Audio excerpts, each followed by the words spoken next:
Hello អ្នកទាំងអស់គ្នាសូមស្វាគមន៍មកកាន់រឿងកំប្លែងសើចជកពួកចំណងជើងថាឆ្នោតទៀបតែឆ្លងភព Magic Lotto Long Distance Call to the Past តួអង្គកូប្រចាំភូមិមានដូចជាតាស៊ីបាយដើរតួជាតួឯកប្រមឹកស្លួតត្រង់ជាមនុស្សប្រមឹកប្រចាំភូមិដើររើអេតចាយតែសំណាងរកឃើញទូរស័ព្ទចាស់មួយដែលស្មានថាជាទូរស័ព្ទទេវតាមេភូមិហំដើរតួជាមេភូមិអួតអាង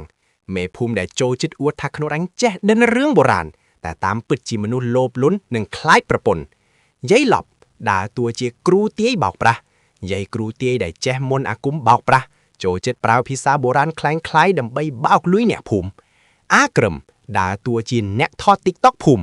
ក្មេងស្ទាវប្រចាំភូមិចូលចិត្តថត TikTok ដើរតាមតាស៊ីបាយដើម្បីចង់ល្បីនិងចង់ដឹងរឿងគេត្រៀមក្រពះសើចទាំងអស់គ្នា Let's go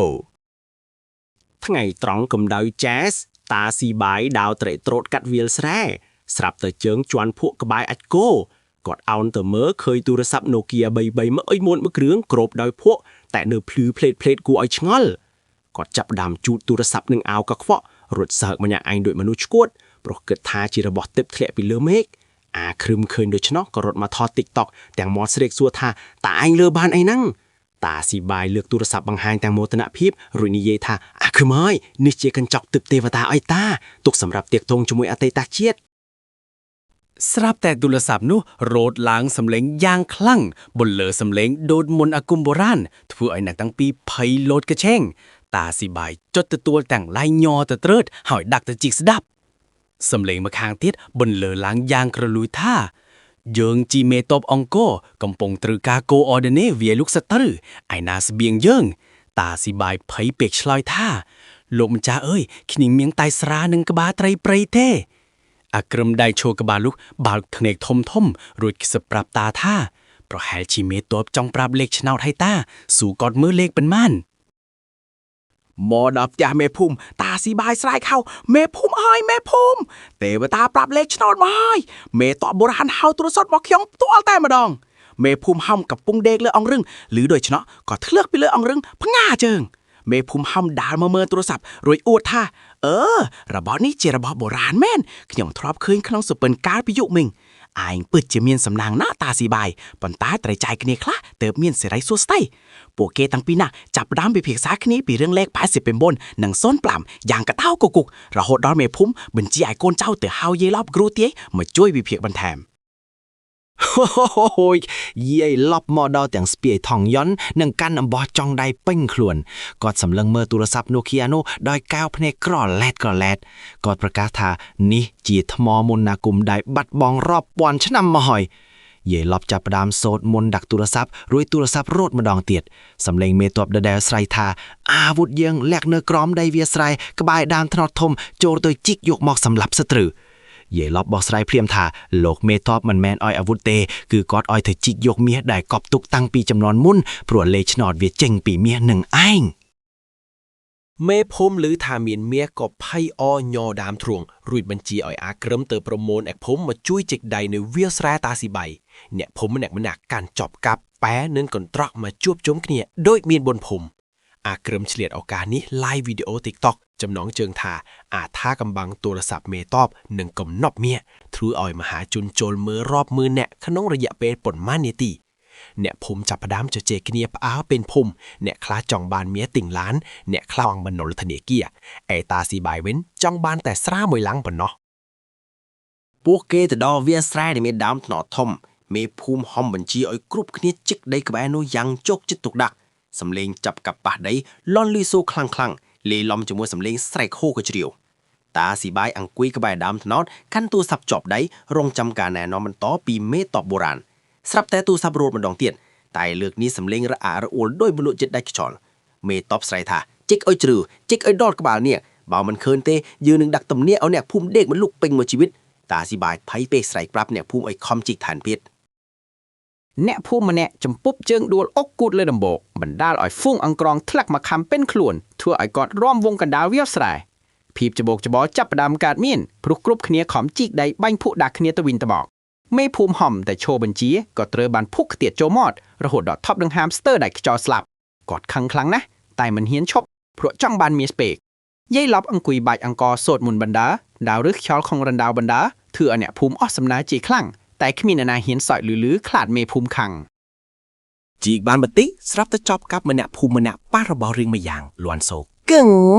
គ្រប់គ្នាប្រអកសកម្មភាពហើយរត់មកចំរោមមើលទាំងក្តីសង្ឃឹមយ៉ាងមុតមមមេភូមិហំស្រែកថាឈប់សិនទុកឲ្យយើងជាអ្នកបើកំណាប់នេះព្រោះយើងមានទេចបារមីខ្ពស់ជាងគេគាត់យកដៃកាយដីចេញបន្តិចម្ដងទាំងបេះដូងលោតខុសចង្វាក់តាស៊ីបាយលើកទូរស័ព្ទថតជាមួយអាក្រឹមត្រៀមបង្ហាញពិភពលោកនៃកំណប់មៀបមេតបបុរាណអ្នកភូមិគ្រប់គ្នាភ័យអរហូតដល់មានអ្នកខ្លះលួចសម្រក់ទឹកភ្លេកទៀតផង ពេលកាយដីចេញអស់ស្រាប់តែឃើញវាជាប្រអប់ដែកចាស់មួយដែលមានច្រេះស៊ីពិនមេភូមិសប្បាយចិត្តពេករហូតដល់ថើបប្រអប់នោះទាំងភុកជាប់មាត់គាត់ចាប់ផ្ដើមគោះមាត់ប្រអប់យឺតស្រាប់តែមានក្លិនម្យ៉ាងភីចេញមកស្អុយលើកពីអីដែលមនុស្សអាចទ្រាំបានអ្នកភូមិម្នាក់ខ្ទប់ច្រមុះរួចដាវថយក្រោយបន្តិចម្ដងនៅក្នុងប្រអប់នោះគ្មានមៀគ្មានប្រាក់និងគ្មានអាវុធមេតបទេគឺមានតែក្រឡប្រហុកចាស់មួយដែលជិតរលួយទៅហើយតាស៊ីបាយបោកភ្នែកធំរួចសួរទៅទូរស័ព្ទថាលោកមេតបហេតុអីឲ្យប្រហុកមកខ្ញុំ ស្រាប់តែទូរស័ព្ទរត់ម្ដងទៀតសំឡេងមេតបផ្ដោមកជាសំឡេងក្មេងស្ទាវម្នាក់សើចក្អាកក្អាយរួចនិយាយថាអរគុណលោកពូដែលជួយជីកយកកឡោកលហុបម៉ៃខ្ញុំដែលខ្ញុំលាក់ទុកកាលពីឆ្នាំមុនតាមពិតទៅទូរស័ព្ទនោះមិនមែនទេឆ្លងភពអីទេគឺវាជាប់ខ្សែទូរស័ព្ទជាមួយអាឆ្មាក្មេងឃ្វាវគោនៅភូមិខាងជើងដែលវាចូលចិត្តបន្លំធ្វើជាមេតបបោកលេងសើចអ្នកភូមិខឹងសម្បាយយ៉ាងខ្លាំងសម្លឹងមើលតាស៊ីបាយនិងមេភូមិដោយកែវភ្នែកពីធិកមេភូមិហំប្រែមុខជាស្លេកស្លាំងរួចព្យាយាមរកលេសដោះសារតែរកមិនឃើញសោះ យាយឡប់ឃើញសភាពមិនស្រួលក៏លួចរត់គេចខ្លួនបាត់ស្រមោទុកឲ្យតាស៊ីបាយនិងមេភូមិឈើប្រឈមមុខជាមួយអ្នកភូមិដែលកាន់ចាប់កាប់ពេញដៃអាក្រឹមវិញក៏ឈប់ឡាយរួចរៀបចំរត់ដែរស្រាប់តែឆ្កែដេញទន្សាយមួយហ្វូងរត់កាត់វាស្រែបង្កជាភាពភ័យខ្លាចដល់អ្នកភូមិដែលកំពុងខឹងគ្រប់គ្នាស្មានថាជាខ្មោចមេតបមកឡងក៏នាំគ្នារត់ចាយជើងគ្នាដួលប្រកាត់ប្រគិនតាស៊ីបាយរត់បណ្ដាដៃម្ខាងកាន់ទូរស័ព្ទដៃម្ខាងកាន់កឡោប្រហុកស្អុយនោះរត់ឡើងលើដាំថ្នោតទាំងមិនដឹងខ្លួនគាត់ស្រែកថាមេតបអើយជួយខ្លួនផងឆ្កែដេញខំហើយមេភូមិហំរត់ទុកតាក់ជើងនឹងភក់ដួលផ្ងាជើងចូលក្នុងរណ្ដៅដែលខ្លួនឯងបញ្ជាឲ្យគេជីកមិននឹងគាត់ស្រែកហៅប្រពន្ធឲ្យជួយតែគ្មានអ្នកណាមកទេមានតែសំឡេងឆ្កែប្រុសវូងពីក្រោយខ្នង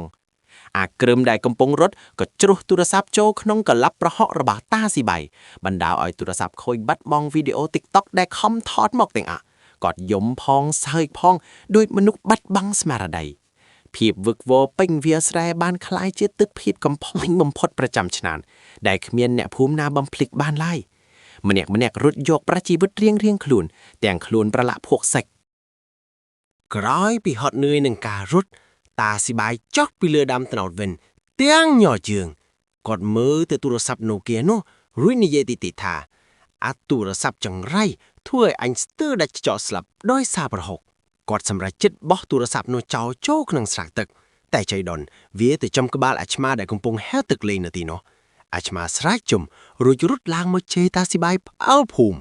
មេភូមិហំដាវត្រេកត្រោតមកដល់រួចស្ដីឲ្យតាស៊ីបាយថាមកពីឯងនឹងហើយដែលជឿរឿងឈួតបើមិនចឹងទេអញមិនធឿខឹងរដៅភុកស្អុយអញ្ចឹងដែរតាស៊ីបាយតបវិញទាំងអន់ចិត្តថាចុះមេភូមិឯងមិនមែនជាអ្នកបញ្ជាឲ្យគេជីកទេអីឃើញតែមាសភ្នែកឡើងកលែតដូចក្លប់លូតូអញ្ចឹងទាំងពីរអ្នកចាប់ផ្ដើមឆ្លោះគ្នាកណ្ដាលវាស្រែទាំងខ្លួនប្រឡាក់ភុកអ្នកភូមិដែលដាត្រឡប់មកវិញឃើញអ្នកទាំងពីរឆ្លោះគ្នាក៏នាំគ្នាឆោសើចយ៉ាងសប្បាយរីករាយตกเศร้าដែលមិនបានមាសក៏ផ្ដួលមកជាសំណើចបន្ធូរអារម្មណ៍វិញយាយឡប់លួចអើតមើលពីក្រោយកំពូលព្រៃឃើញគេឈប់ខឹងក៏ដើរចេញមកទាំងរឹកពៀដកគ្រូធ្មប់វិញរួចនិយាយថានេះជាគ្រោះកាចដែលមេតបដាក់ទោសត្រូវយកមន់មកសែនទើបអកចឹងមកហើយអ្នកភូមិឮយាយឡប់និយាយរឿងមន់សែនក៏នាំគ្នាព្រួតដេញវាយាយឡប់ថែមទៀតព្រោះដឹងថាគាត់ជាអ្នកសំគំនិតបោកប្រាស់យាយឡប់រត់បាត់សោកខ្ទាតស្បែកជើងមកខាងចោលក្នុងស្រែអាក្រឹមដែលបាត់ទូរស័ព្ទក៏ដើររកទូរស័ព្ទក្នុងកលាប់ប្រហុករួចយកមកលាងទឹកទៀងទឹកភ្នែកក៏ថានឹងឈប់ថត TikTok រឿងកំណប់មាសទៀតហើយខ្លាចឆ្កែដេញឋានទៀតតាស៊ីបាយដើរទៅរកស្រាផាក់ដើម្បីបំបត្តិភាពភ័យខ្លាចតែរកលុយក្នុងហាប៉ៅមិនឃើញសូម្បីតែមួយរៀលព្រោះជ្រក់បាត់អស់ក្នុងពេលរត់គេចពីឆ្កែមេភូមិហំត្រឡប់ទៅផ្ទះវិញ តែរូបប្រពន្ធដេញវីនឹងអំបោះព្រោះខំទៅជីកដៃរកមៀចោលការងារផ្ទះនឹងធ្វើឲ្យខោអាវថ្មីប្រឡាក់ភុកអស់គាត់ត្រូវដេកនៅក្រោមផ្ទះជាមួយឆ្កែមួយយប់គាត់ដេកធ្ងោម្នាក់ឯងរួចគិតថាថ្ងៃក្រោយបើឮសំឡេងមេធាត់បុរាណតាមទូរស័ព្ទទៀតគាត់នឹងដឹងប៉ូលីសចាប់ឲ្យអស់មិនឲ្យនឹងបោកប្រាស់ញ៉ាំងស្រុកទៀតឡើយចំណែកថាស៊ីបាយវិនដេកផ្ងាមើលផ្កាយក្បាលឲ្យដបស្រាទៅទេរួចសើចតិចម្នាក់ឯងគិតពីរឿងកំ pl ែងដែលបានកើតឡើងក្នុងថ្ងៃនេះព្រឹកឡើងព័ត៌មានរឿងទូរស័ព្ទមេតបបានល្បីពេញស្រុកភូមិអ្នកខ្លះសើចអ្នកខ្លះអាណត្តិអាចឆ្មាដែលជាអ្នកបន្លំសំលេងក៏ត្រូវម៉ែវាយដំបងយ៉ាងបំណំព្រោះហ៊ានយកប្រហុកលះទុកក្នុងដៃតាស៊ីបាយខ្លាយជាតារាល្បីក្នុងភូមិតែជាតារាដែលគេហៅថាអាតាទូរស័ព្ទប្រហុកគាត់ដើរទៅណាក៏មានគេសួររកលេខឆ្នោតដែរតែគាត់គ្រវីក្បាលរហូតមេភូមិហំលែងហ៊ានអ៊ូតរឿងបុរាណទៀតហើយគាត់សុកចិត្តទៅដាំដំឡូងនិងចិញ្ចឹមមាន់វិញដើម្បីសន្សំលុយទិញខោអាវថ្មីសងប្រពន្ធអាក្រឹមសម្រាប់ចិត្តបដូរឈ្មោះ Channel TikTok របស់ខ្លួនទៅជាអាក្រឹមប្រហុកទីបរួចថតសកម្មភាពអ្នកភូមិជីកដីមិញនេះយកមកធ្វើជាវីដេអូកំ pl ែងធ្វើឲ្យមានអ្នកចូលមើលកាន់តែច្រើនឡើងយាយឡប់បាត់ខ្លួនពីភូមិមួយរយៈឬថាតែរីមមន្តអាគមថ្មីនៅព្រំគូលែនតែអ្នកភូមិជឿថាគាត់ប្រហែលជាទៅលាក់ខ្លួនខ្លាយគេទាលុយគ្រូទាវិញសន្តិភាពបានត្រឡប់មកភូមិវិញប៉ុន្តែស្លាកស្នាមរំដៅដីនៅវាលស្រែនៅតែជាសក្ខីភាពនៃភាពលោភលន់និងភាពភលីភ្លើរបស់មេភូមិនិងតាស៊ីបាយ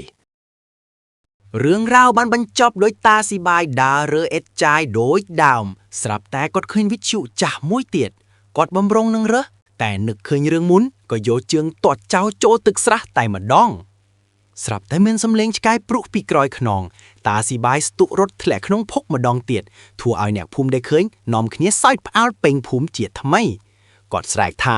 លើកនេះមិនមែនមេតបទេគឺឆ្កែមែនតែនមេភូមិហំដើរកាត់ឃើញក៏ស្រែកសើចចំអប់ថារត់ឲ្យលឿនទៅតាក្រែងលោឆ្កែវាចង់សួរលេខឆ្នោតដែរភាពសប្បាយរីករាយតាមបែបអ្នកស្រែបានដកជាប់គុនជិតគ្រប់គ្នាជារៀងរហូត